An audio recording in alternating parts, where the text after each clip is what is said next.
Bismillahirrahmanirrahim. Pencari ilmu yang sejati. Kisah Baqi bin Makhlad. Pada suatu hari, Baqi bin Makhlad melakukan perjalanan dari Andalus menuju Baghdad dengan berjalan kaki, melewati daratan, lautan, serta gunung-gunung. Ketika itu, umur beliau baru 20 tahun. Tujuan beliau melakukan perjalanan tersebut adalah untuk bertemu dengan Al-Imam Ahmad bin Hanbal dan menuntut ilmu darinya. Tatkala beliau mendekati kota Baghdad, ternyata sampai kepadanya kabar tentang ujian yang menimpa Al-Imam Ahmad bin Hanbal. Dikarenakan beliau, Al-Imam Ahmad bin Hanbal rahimahullah, tidak mau berpendapat bahwa Al-Quran adalah makhluk. Sampai pula kabar bahwa Al-Imam Ahmad bin Hanbal dilarang untuk mengajar dan mengadakan majelis pengajian. Beliau dipaksa untuk tinggal di rumahnya. Kemudian Baqi berkata, "Aku pun bersedih dengan kesedihan yang sangat karena hal itu." Akan tetapi Baqi tetap meneruskan perjalanannya. Setibanya beliau di Baghdad, beliau meletakkan perbekalannya dan pergi menuju Masjid Al-Kabir atau Masjid Agung yang ada di Baghdad. Kemudian beliau pergi mencari rumah Imam Ahmad.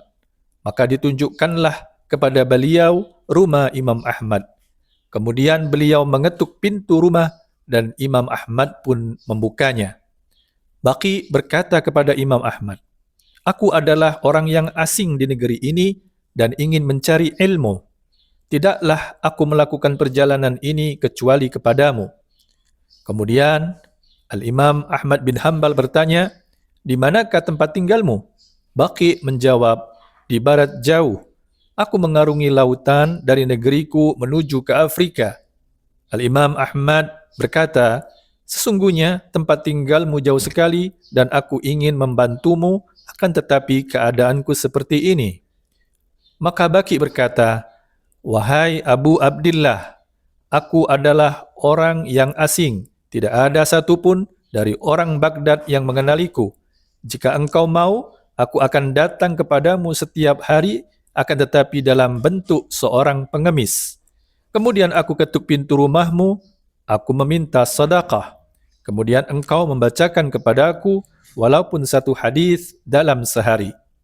Maka Al-Imam Ahmad bin Hanbal berkata, "Baiklah, engkau boleh seperti itu, tetapi dengan syarat engkau tidak menceritakan keadaanmu itu kepada ashabul hadis, para pencari hadis yang lain, karena nanti mereka akan iri kepadamu."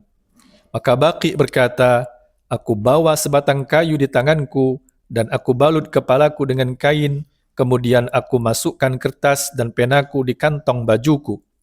Kemudian aku pergi menuju rumah Imam Ahmad dan mengetuk pintu rumahnya, dan berteriak, 'Sadaqah rahimakumullah, sadaqah rahimakumullah.' Maka kemudian Imam Ahmad keluar menemuiku dan memasukkanku ke rumahnya dan mengunci pintu rumah.